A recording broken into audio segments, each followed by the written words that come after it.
Production is the key to the economic development of a country. Production can be agricultural, like cultivation of crops, or industrial, like manufacturing of goods. Over 70% of the population in India still lives in villages. People living in villages require various goods and services, many of which are produced locally. Thus, a village is a good place to understand various concepts related to production. We have chosen PALAMPUR as the place to study production. PALAMPUR could be in any part of India, from Jammu and Kashmir to Kerala, Gujarat or Assam. This imaginary place called PALAMPUR represents a small village in India. PALAMPUR is pretty well connected by road. A 3-kilometer-long all-weather road connects PALAMPUR to a bigger neighboring village called Raiganj. From Raiganj, the same road continues to the nearest town of Shahpur. If you travel on the road from Shahpur to PALAMPUR, you will find an amazing mix of transport. Dongas, bullock carts, bogies, motorcycles, jeeps, trucks and tractors are all used to transport people and goods on this road. PALAMPUR is a small village inhabited by about 450 families. As in most villages in India, people in PALAMPUR belong to many different castes. The 80 upper caste families in PALAMPUR have pakka houses made of brick and cement plaster. If you visit them, you will find that some of these houses are quite large. The Dalits account for about 1/3 of the total population of PALAMPUR. They live in a corner of the village in small houses made of mud and straw. PALAMPUR is one of the increasing number of villages in India that have electricity. Most houses in PALAMPUR have electricity connections. Electricity is also used to run tube wells in the fields and support local businesses. You may be surprised to know that in many villages in India, children walk several kilometers to reach their school. However, children in PALAMPUR are lucky. PALAMPUR has 2 primary schools and 1 high school where the children can study. The residents of PALAMPUR also have access to good healthcare services. A government-run primary healthcare center and a private dispensary take care of the sick. So you see, PALAMPUR is a pretty little village where people have good access to road connectivity, transport, education, electricity and healthcare services. Now let us take a look at the production activities that people in PALAMPUR are engaged in. Like most villages in India, agriculture is the main occupation in PALAMPUR. However, all farmers in PALAMPUR are not equally fortunate. The 80 upper caste families own a majority of the cultivated land in PALAMPUR. The other farmers either own small plots of land or are landless and work as laborers in the fields of the wealthy landowners. If you think all people in villages are farmers, you are not quite correct. Just like other villages in India, people in PALAMPUR are engaged in several non-farming activities like shopkeeping, dairy, small-scale manufacturing, and transport services. All these production activities require natural resources like land and water, man-made resources like raw material, human effort and intelligence, and of course, money. In the subsequent modules, we will see how these resources are used to produce goods and services in Palampur. We use a number of goods and services every day. All these goods and services, from the food we eat, to the clothes we wear, and the appliances we use, and services like the bank we have an account in, and the transport we use to travel, are made available to us through production. Suppose you have a great idea about making a product or service required by people. Before you can put your idea into action, you will need to consider the factors required for its production. Whether you want to produce a crop, set up an office, or build a factory, you will need some place to do so. Thus, the first requirement for production is land. Land as a production factor also includes other natural resources like water, forests, and minerals found in the earth's crust. The second requirement for production is labor or workforce. These are the people who do the different tasks involved in production. As is clear from the pictures, some tasks require hard manual labor, while others require higher education and technical skills. A production activity needs certain inputs to produce an output in the form of the desired goods and services. The third requirement for production is the inputs required for the different stages of production. These inputs are called physical capital or simply capital. The most important factor here is the entrepreneur, who is willing to risk his capital to start a production activity. Physical capital includes inputs like machinery and tools, money and raw material required for production. Some inputs like the building of a factory and the tools and machinery installed in it can be repeatedly used for production year after year. They do not get used up in production. Such inputs are called fixed capital. Note that fixed capital can vary from a simple plough used by a farmer to a sophisticated laptop computer. Inputs like raw material and the money used for buying it, paying electricity bills and the wages of workers, etc., get used up in the production activity. These inputs are called working capital and are required every time the production activity takes place.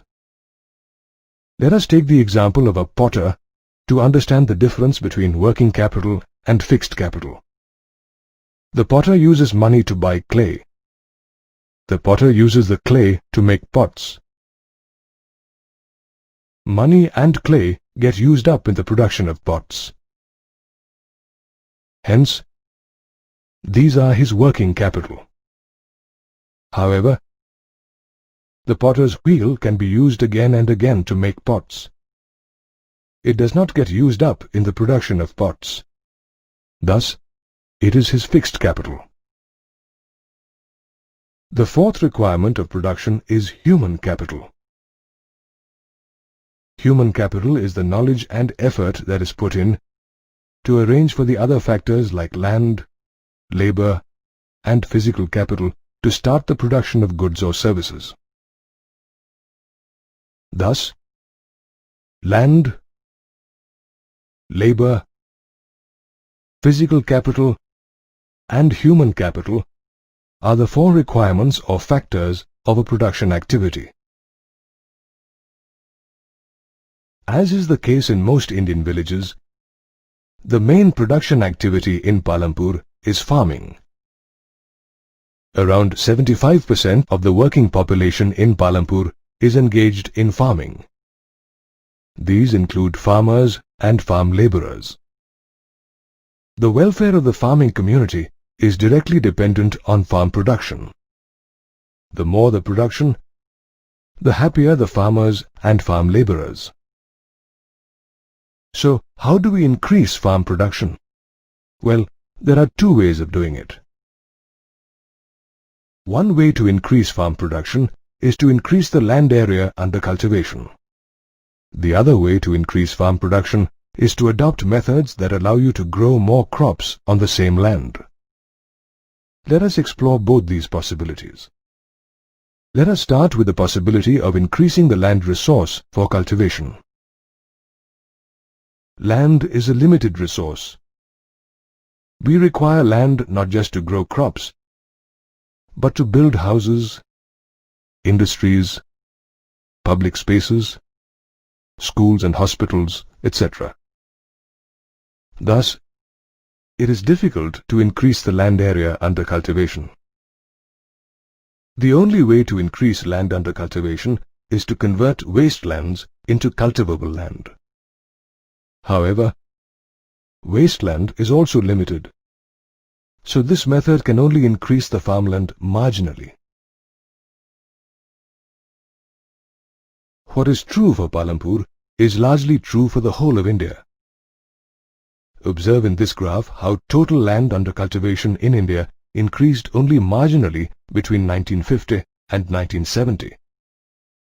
Between 1970 and 2000, the land area under cultivation remained unchanged.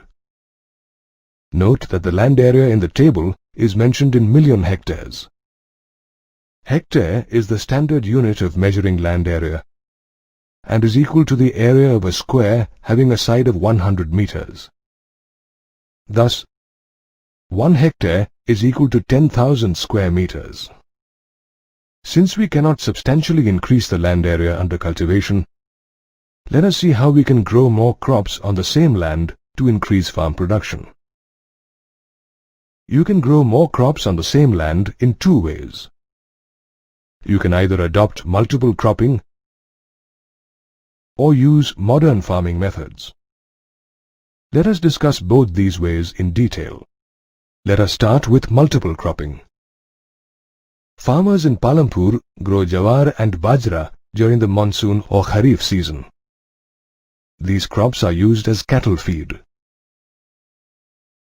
After harvesting jawar and bajra, the farmers grow potato in their fields between October and December. After the potato harvest, the farmers sow wheat in the winter season, which they harvest before the monsoon the next year. A part of the land in Palampur is used to grow sugarcane that takes about a year to grow. Thus, in a period of 1 year, farmers in Palampur grow 3 crops on the same land. This method of growing 2 or more crops on the same land in a year is called multiple cropping. Farmers in Palampur can grow multiple crops in a year because they are not dependent on rains for irrigation. They have access to electric-powered tube wells to irrigate their fields. All villages in India are not as fortunate as Palampur. Less than 40% of the cultivated area in India is irrigated and is primarily in the northern and coastal plains. In regions like the Deccan Plateau, farmers are still largely dependent on rainfall for cultivation. Now let us learn about modern farming methods to increase farm production and how these methods are different from traditional methods of cultivation.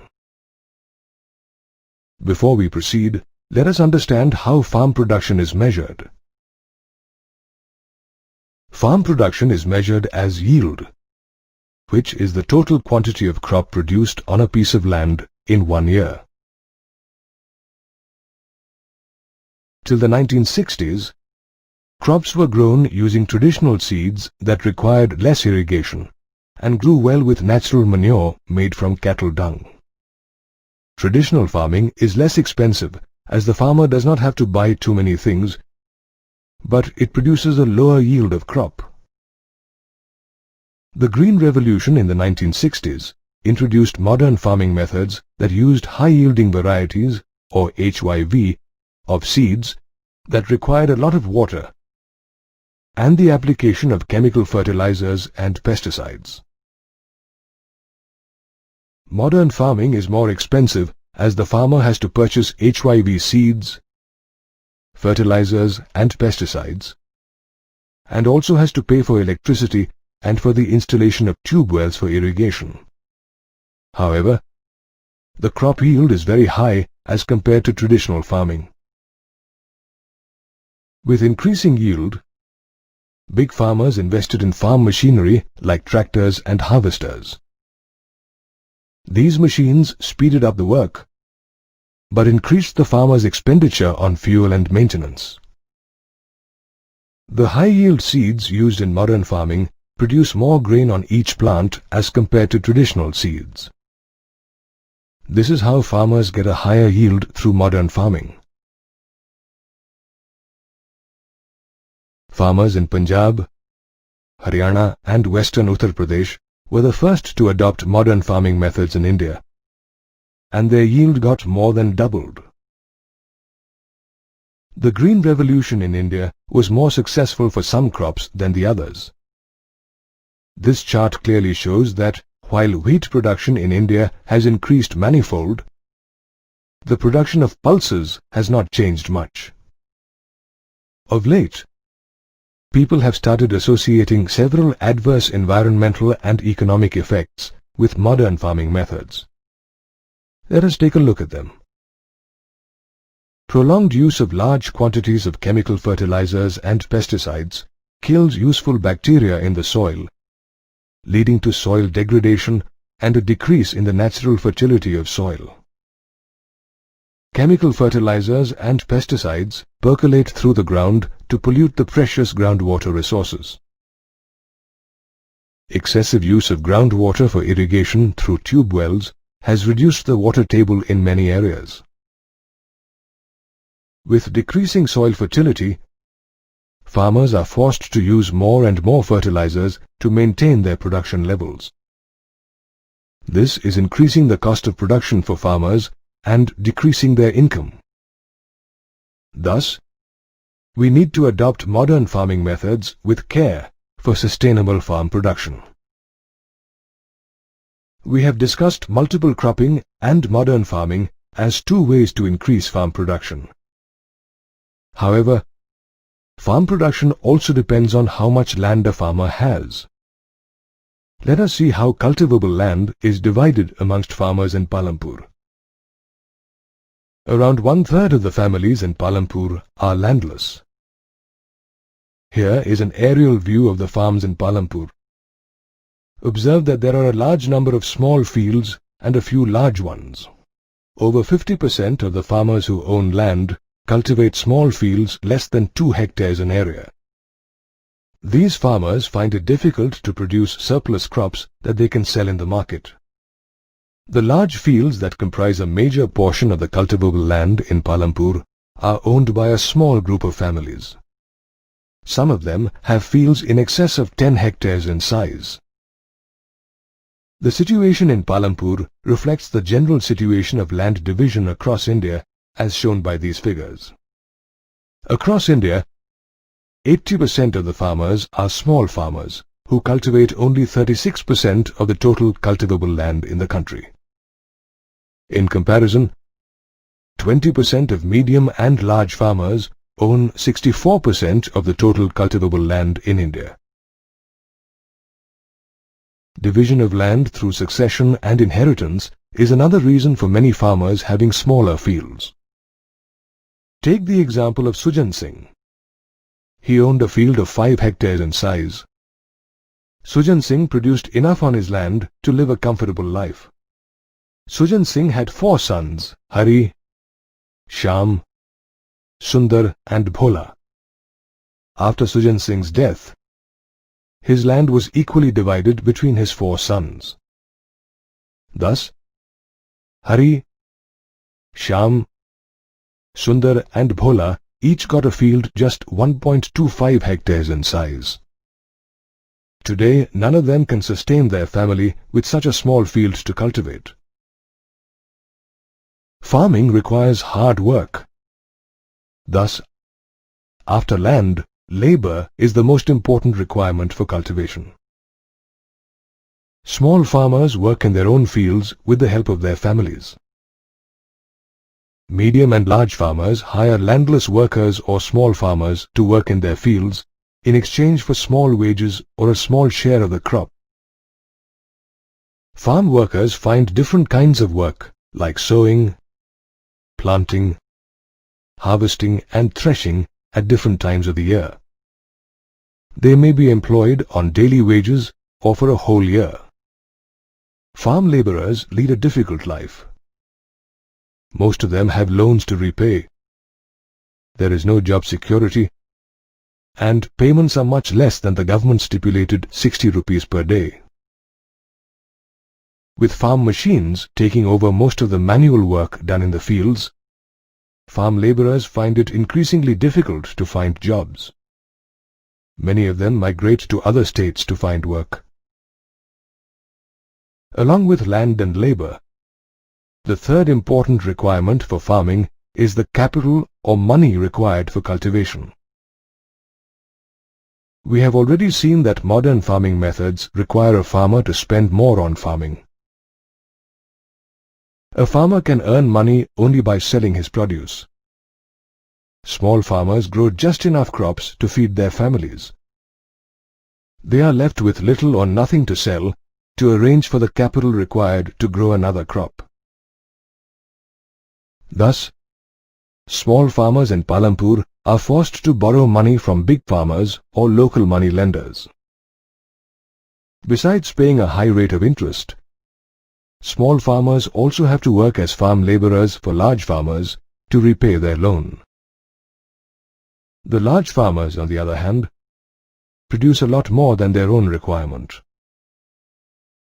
The large farmers in Palampur sell their surplus wheat to traders in Raiganj at a good profit. The large farmers deposit their money in banks or lend it to small farmers.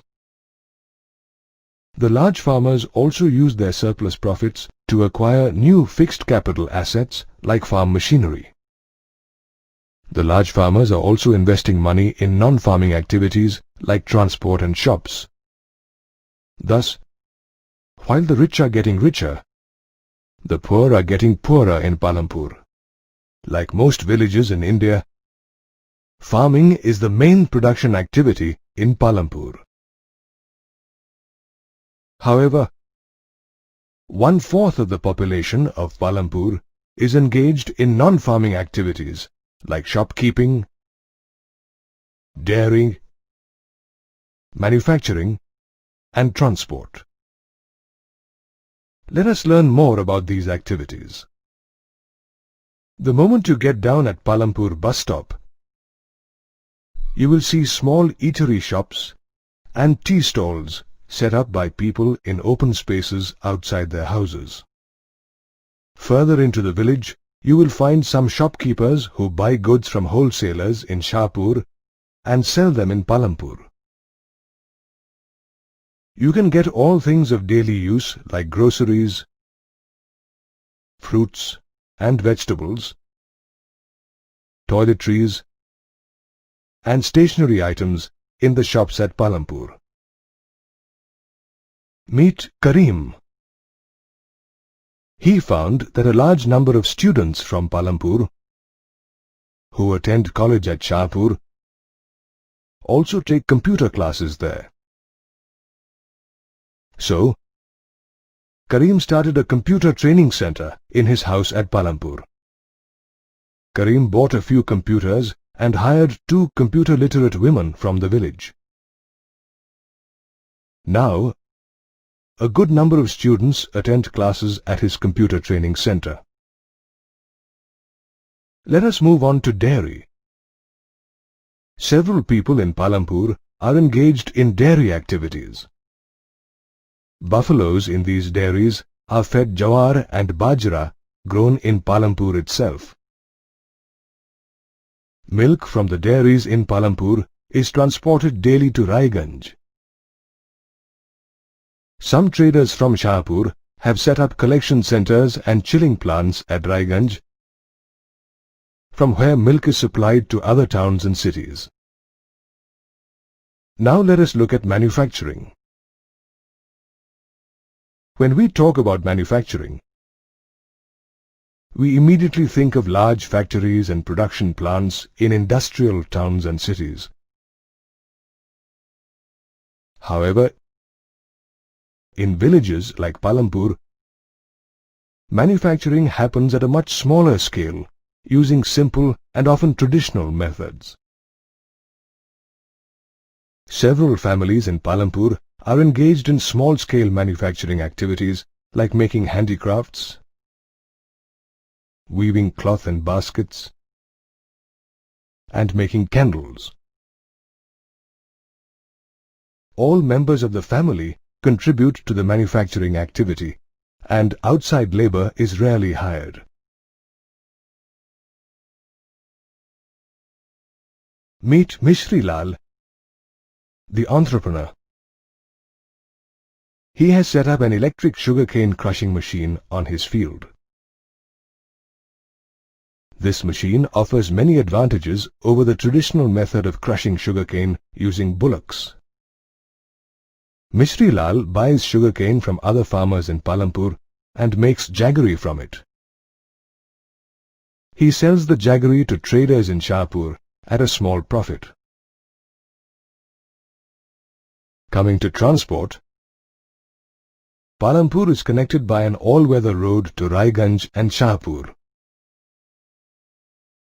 A number of people in Palampur are engaged in transporting goods and people along this route, using a variety of vehicles like cycle rickshaws, tongas, bullock carts, jeeps, tractors and trucks. Here is Kishora, a man of multiple vocations. His is another interesting story. Kishora does not own any land. Till a few years ago, he worked as a farm laborer.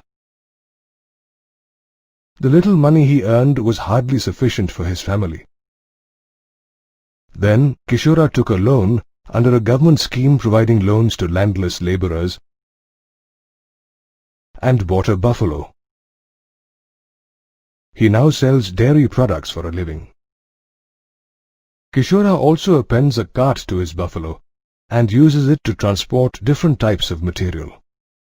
Every month, Kishora earns some extra money by transporting all kinds of material from clay for the village potter to jaggery for traders in Shahpur. Kishora's financial condition is much better now. Let us conclude by looking at the table showing the nature of capital and labor used for the production of goods and services in Palampur by Karim, Mishri Lal and Kishora.